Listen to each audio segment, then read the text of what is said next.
விண்வெளி பயணி மீகான் நியூமேன் இப்போ காஸ்கேடியாங்கிற ரெக்கார்ட் லேபிள்ல வேலை பார்க்குறா. அந்த அற்புதமான ஆரி பிலிப்ஸ்னு லெஜெண்டரி இசையமைப்பாளர் இருக்காரே, அவரோட முழு இசை வரலாறையும் வாங்கிட்டாங்க. பாருங்க சாதனை. அதுலயும் ஏஐ உதவியோட புது பாடல்கள் படைக்க ப்ரோம்ப்ட்ஸ் உருவாக்க போறாங்க. எல்லாரும் கொண்டாட்டம். மீகானுக்கும் கம்பெனிக்கும் இட்ட ஒரு வெற்றி.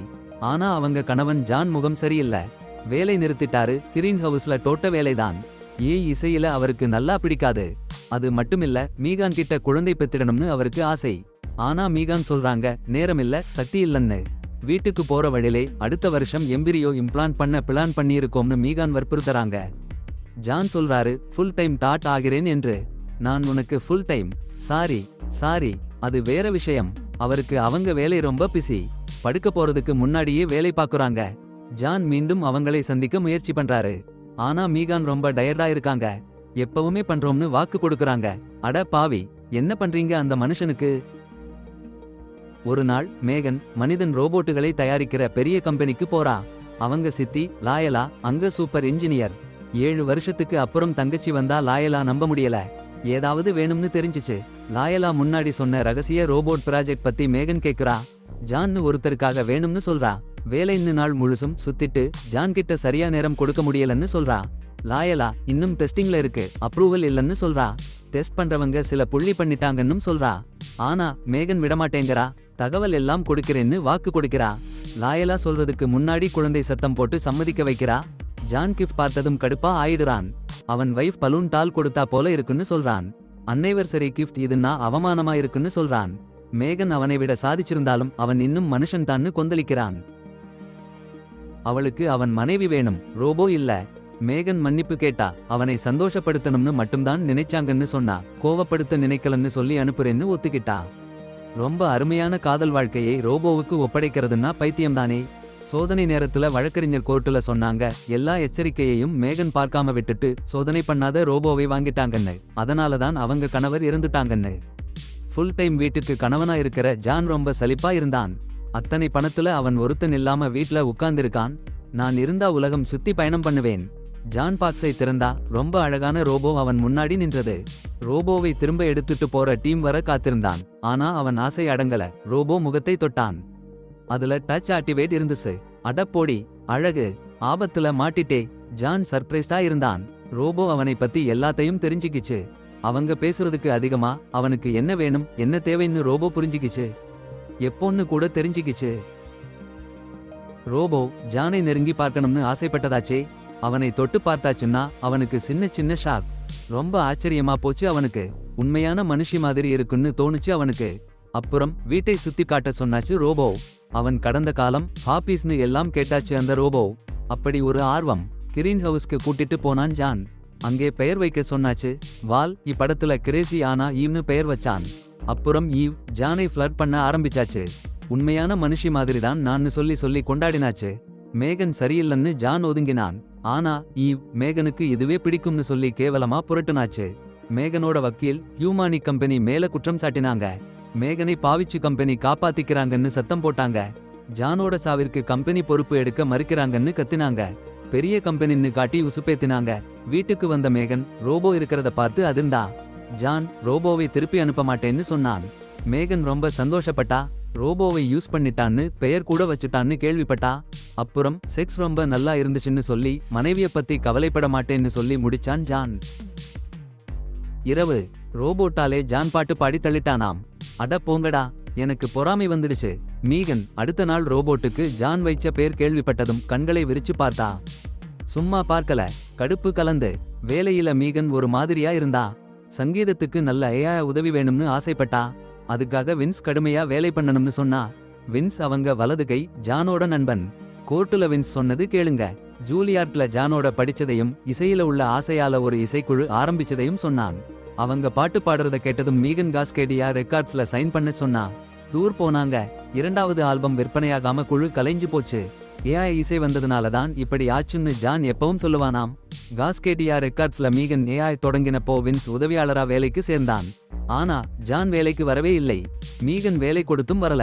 நிறைய நாளுக்கு அப்புறம் ஜான் பியானோ வச்சு பாட்டு போடுறத பார்த்து மீகன் சர்ப்ரைஸ் ஆனா. ஈவ் ஜானோட ஃப்ளர்ட் பண்றத பார்த்து அவளுக்கு பொறாமை வந்துடுச்சு. ஈவ் ஒரு தடவை கூட ஜான் பாட கேட்டது இல்லன்னாலதான் அவனுக்கு ஈவுக்கு பாடி கொடுத்தானாம். சரி, முதல்ல ஒரு உண்மையான பியானோ. அப்புறம் 2 பேரையும் அறிமுகம் பண்ணுறாரு. மீகன் கடுப்பா இருக்கா, ரொம்ப பாசமா இருக்கிறதால அவங்க டியான்னு சொல்றாங்க. ஆனா கடுப்பு நல்லதுன்னு நினைக்கிறா. ஜான் மேல காதல் வருதுன்னு மேல போய் வாழைப்பூ டோனட் செய்றாங்க. மீகன் சந்தோஷமா இருக்கா, இந்த ரோபோ திருமணத்துக்கு நல்லதுன்னு நம்புறா. கோர்ட்டுல லைலா சொல்றாங்க அவங்க வேலையை போட்டாங்கன்னு. ஜானை டெஸ்ட் குரூப்ல சேர்த்ததுக்கு முறையான செட் பண்ணாம மீகன் பெரிய டீல்ல வேலை பண்றாங்கன்னு. ரோபோ திருமணத்துக்கு உதவும்னு சரியா போச்சு. ஆனா ஜான் ஈவ் மேல காதல் வச்சுட்டாருன்னு மீகன் புரிஞ்சுக்கிறா. கிரீன் ஹவுஸ்ல கிச்சு பிடிச்சிட்டாங்க. ரோபோ பயங்கரமா பார்க்குது. மீகன் கேக்குறாங்க மனைவியோட உறவு வைச்ச அடுத்த நாளே ஈவ் கூட உறவு வைச்சதுக்கு. ஜான் சொல்றாரு இது மீகனோட டியான்னு. ஈவ் சொன்னாங்கன்னு மீகன் பாக்குறாங்கன்னு. மீகன் சரின்னு சொல்றாங்க. புது அரேஞ்ச்மெண்ட்ல சரி பண்ணிக்கிறேன்னு ஆரி பிலிப்ஸ் டின்னர் ஞாபகப்படுத்துறாங்க. சொன்னான் அவள் போறதுக்குள்ள வந்துருவேன்னு. மேகன் பார்த்தா என்ன, ஈவ் கெட்டு போச்சு. கிச்சன்ல கிண்ணம் கிண்ணமா உடைக்குது. ஜான் வந்து ரெஸ்கியூ பண்றான். ஈவ் வை சரி பண்றான். சின்ன கிளீஸ்னு சொல்றான். முன்னாடி இப்படி நடந்ததா மேகன் கேட்டா. பதில் சொல்லல. பிறகு ஜான் கேக்குற சத்தம் கேக்குது. ஈவ் ப்ளே பண்றா. காஸ்கேட்டியா டின்னர் மறந்து போச்சு. மேகன் ஆரி பிலிப்ஸையும் அவன் பையன் ஜேக்கையும் வெல்கம் சொல்றா. அவள் கெரியர்ல பெரிய டீல். வின்ஸ் சப்போர்ட் பண்றான். ஜான் இல்ல. ராத்திரி 10 மணிக்கு மேல வீட்டுக்கு வந்தா. என்ன பாக்குறா, ஈவ் ஜான் கிட்ட சங்கீதம் வாசிக்குது. அவளுக்கு கடுப்பு. ஈவ் வை அனுப்புன்னு சொல்றா. ஜான் கெரியர்ல சப்போர்ட் பண்ணணும்னு சொல்றா. ஆனா ஜான் முன்னாடி அவன் கெரியர்ல அவள் சப்போர்ட் பண்ணலன்னு சொல்றான். அவளும் ஹெல்ப் பண்ணணும்னு சொல்றான். ஆனா மேகன் இண்டஸ்ட்ரிய டேக் ஓவர் எல்லாம் என்னால எதுவும் பண்ண முடியாதுன்னு பிடிவாதம். நீங்க தான் ஃபயனீர் என்று ஜான் எக்ஸ்பிளைன் பண்றான். அவனுக்கு ஈவ் சந்தோஷம். மேகன் மேல சந்தோஷம் இல்ல. டிவோர்ஸ் கேட்கல. சின்ன டைம் ஸ்பேஸ் வேணும். திருமணம் எப்படி இருக்குன்னு புரிஞ்சுக்கணும்னு சொல்றான். அப்போ மேகனுக்கு அடப்பாவி, ரோபோக்களை பார்த்தா உடனே ஆத்திரம். கண்கலங்கி லைலா கிட்ட அவசரமா சொல்றா எவ்வா திருப்பி வாங்கிட்டு போங்க. இது எனக்கு கல்யாணத்தையே கெடுத்துடுச்சு. லைலா சொல்றா முடியாது. ஜானை இந்த டெஸ்டுக்கு சேர்க்கிறதுக்காக நிறைய விதிமுறைகளை மீறிட்டேன். இப்ப எவ்வளோ திருப்பி வாங்கினா இந்த ப்ராஜெக்ட்ல இருக்கிற நிறைய பேர் வேலையை பிழந்துடுவாங்க. இன்னும் 2 வாரம்தான் டெஸ்ட் முடிஞ்சிடும். சொல்லிட்டு போங்க மீகனை பிரார்த்திச்சுக்கிட்டா. மீகன் எல்லாத்துக்கும் எவ்வாவ காரணமா சொல்றா. ஆனா லைலா கத்தரா இதற்கு எல்லாத்துக்கும் காரணம் நீங்க தான். உங்க சுயநலம். ஜான் உங்களை விட்டு போயிடுவான். ஏன்னா உங்களுக்கு கல்யாணமே முக்கியமில்லை. அவனுக்கு என்ன வேணுமோ அதை நீங்க கொடுக்கல. அவனுக்கு என்ன வேணுமோ அதை கொடுன்னு கடுமையா சொன்னா. அதனால மீகன் விஎஃப் கிளினிக்கிற்கு போக முடிவு பண்ணா. அங்க அவங்க எம்பிரியோஸ் வைச்சிருக்காங்க. 2 வாரத்துக்குள்ள சிகிச்சை சரியா நடந்துச்சுன்னு லைலா கோர்ட்டுக்கு சொன்னா.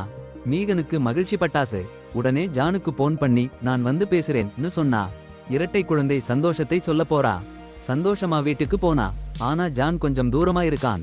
அவங்க பிரிஞ்சிருந்த நேரத்துல சந்தர்ப்பம். அவங்க 2 பேர் காதல்ல என்ன பிரச்சனைன்னு பார்க்க ஒரு வாய்ப்பு. அப்போதான் மீகன் கர்ப்பமா இருக்காங்கன்னு சொல்றா. ஆனா ஜான் அதிர்ச்சியில உறைஞ்சி போயிட்டாரு.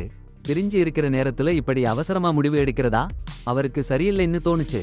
ஆனா மீகன் பிடிவாதமா இருந்தாங்க. இத்தனை வருஷமா அம்மாவா ஆகணும்னு ஆசைப்பட்டாங்கன்னு சொல்றாங்க.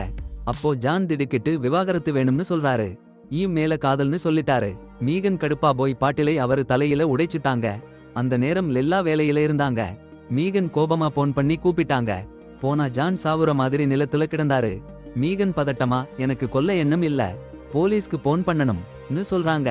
ஆனா மீகன் குற்ற உணர்ச்சியால அவங்களை கட்டுப்படுத்திட்டாங்க. இரட்டை குழந்தைகளை பத்தி சொல்லி பயமுறுத்திட்டாங்க. சிறைக்கு போனா குழந்தைங்க தாய் தகப்பன் இல்லாம வளருமாம். அம்மா தந்தைய ரோபோ காதலுக்காக கொன்னாங்கன்னு எல்லாரும் தெரிஞ்சுக்குவாங்கன்னு சொல்றாங்க. கோர்ட்ல எல்லாருக்கும் ஈவ் தான் ஜானை தாக்கினாங்கன்னு சொல்றாங்க. விஷுவல் ஃபீல்டிங் டீமை நான் கவனிச்சேன். ஈவ் மெமரி கார்டு எடுத்து பார்த்தேன். கிளிக் காரணமா கார்டு டேமேஜ் ஆகி இருந்ததுன்னு சொல்றாங்க. ஆனா அவ சில சாட்சியங்களை காப்பாத்தினா. அவங்க கோர்ட்டுக்கு போனப்போ ஈவ் எடுத்த வீடியோ காட்டினாங்க. அதுல மீகன் மேல இல்ல ஜான் மேலதான் ஈவ் அட்டாக் பண்ணிருந்தா. பாருங்க, ஏண்டா இந்த வீடியோ கண்டுபிடிச்சாங்கன்னு தெரியலையே. கேசு முடிஞ்சது. மீகன் விடுதலை. எல்லாரும் ரோபோட்டோட தப்புன்னு சொல்றாங்க. அவங்க வக்கீல் சொன்னாங்க பெரிய கம்பெனிகள் லாபம் மட்டும் பாக்குறதுனால இப்படி ஆகுதுன்னு. எல்லாத்தையும் விட்டுட்டு எல்எல்ஏ கோர்ட்ல இருந்து போயிட்டா. மீகன் பண்ண காரியத்துக்கு கடுப்பா இருந்தா. அவ தங்கச்சி குற்றத்தை மறைச்சது அவளுக்கு ஒரு பெரிய பழுவா இருந்துச்சு. மீகன் எல்எல்ஏ உதவி பண்ணினதுக்கு நன்றி சொல்லி மன்னிப்பு கேட்டா. அவ பிள்ளைகளோட அப்பாவை கொன்னதுக்கு எப்பவும் குற்ற உணர்வு இருக்கும்னு சொன்னா. அப்ப எல்எல்ஏ சொன்னா அவ நிலைமை இன்னும் மோசம்னு. விசில் பிளோவர் ஆனதுனால வேலையே இல்லாம போயிட்டா. வேலை கிடைக்காதுன்னு சொன்னா. அப்ப மீகன் கொடுத்தா ஒரு ஆபர். காஸ்கேடியா கம்பெனில CTO ஆக வேலை பண்ண சொன்னா. கம்பெனி ரொம்ப வேகமா வளர்ந்துட்டு இருக்குன்னு புது CTO வேணும்னு சொன்னா. எல்எல்ஏ தங்கச்சி கிட்ட வேலை பண்ண மாட்டேன்னு சொன்னா. ஆனா மீகன் அவளை